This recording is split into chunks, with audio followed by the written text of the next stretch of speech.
Hey there, everyone. We are less than 2 months away from CvN 2025, and we have made the announcement very excitedly that we have selected and reserved the keynote speaker, who I am joined by today, Mr. Juan Rivera, Corporate Vice President for Microsoft. Welcome, Juan. Thanks for taking the time to talk.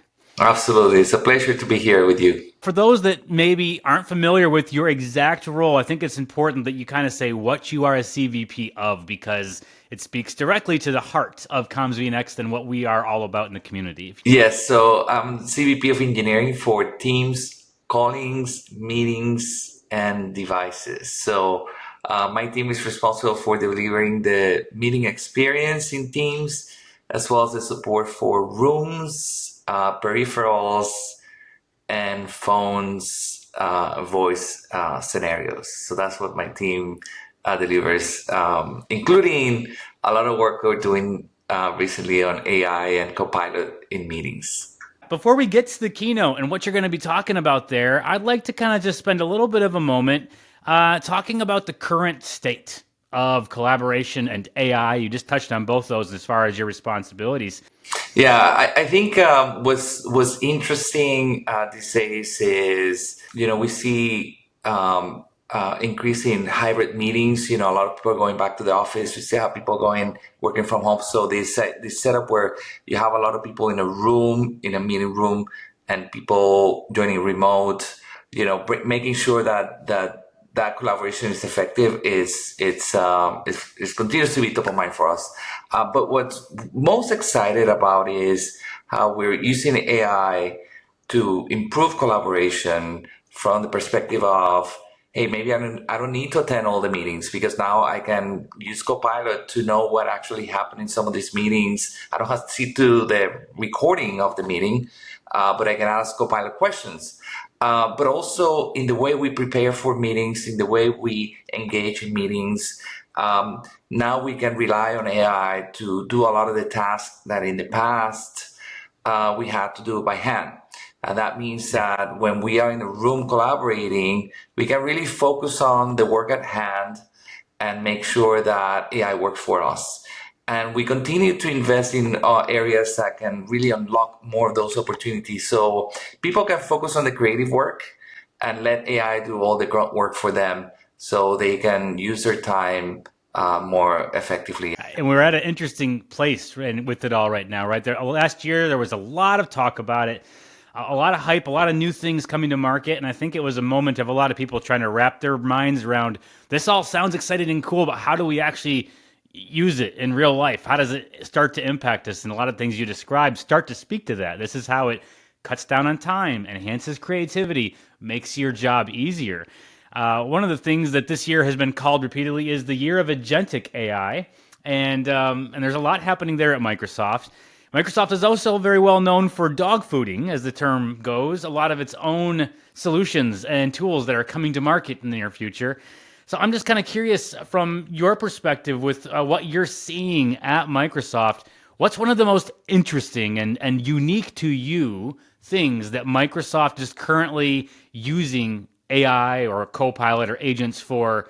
Yeah, I mean, I think there's a couple of areas. One of the things that I'm most proud of is how we've been using AI to reduce the number of meetings that people have to attend. But what's actually most exciting in my mind around building agents and AI within Microsoft has been, how can we allow engineers to be more productive? From the onboarding experience, where they come in and try to get questions of how certain things work and how they go about doing things, to the way we manage PRs, the way we go through the entire development cycle, and using AIs to improve the productivity of the engineers through the entire life cycle. And that's where we continue to see the opportunity in unlocking the potential of agents and how they embed into our platform as teams, where they actually use those agents within teams to achieve those goals. And that's been one of the most fascinating times I've seen, where new technologies come in and really change how people work, how they collaborate, how they engage, ultimately helping them be more productive and happier about the work they do. You know, I think that honestly, someone could probably run for and win the presidency on the platform of cutting down on the amount of meetings we're all in every day alone. That's a huge thing for so many people. So starting there and building beyond that to enhance productivity, it's a powerful story. Which tells us or takes us to kind of the next and kind of final thing I want to ask you about, and that is your keynote at ComsV Next, right? If folks are on the fence about whether they're coming or not, they now hear you're speaking the keynote. Oh, they're intrigued. They're on the hook. What would they expect to be hearing from you at the keynote at ComsV Next in April? So I'm going to do three things. First one, I'm going to give you folks a view behind the curtain of some of the examples of how we have implemented AI at Microsoft, how we use it to improve our productivity, the way we work. So that's one. Number two, I'm going to talk about agents and how we see the journey from where we are today and the future of it, and really spark your imagination of how what it means for you and how you could actually start thinking about agents in your business and the workflows and the opportunity that this creates for all of us. And third, and most important, I've been working on AI and some of these solutions for the past 3 years. And we have learned a lot. We have made a lot of mistakes, and want to share some of the lessons and mistakes I have made, so you don't have to make them. So you can learn from when we build these AI solutions at scale, these agents. There's a lot of challenges. There's a lot of things that we learned through that, and I'll share my experience, my top 5 lessons from building these solutions. I think you all gonna find that very interesting and enlightening. It sounds like you're going to keep it real, and we're going to have some practicality coming from it. I often, as an organizer, have a very hard time being able to sit in a keynote because there's so much happening on the organizer level. This is one that I feel like I need to be glued to that seat for.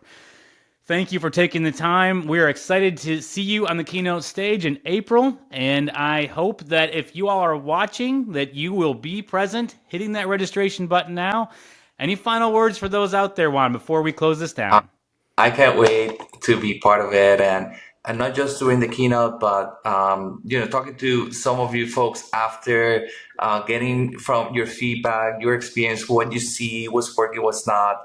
I'd love to hear from you how you're using Teams and the Microsoft 365 platform to build solutions. Let's learn from each other. Let's talk. Let's create connections that will last for a long time. And I'm looking forward to see you all in Denver. Love it. It's going to be an awesome kickoff to ComsV Next 2025. And I hope we're going to see each and every one of you there April 10th.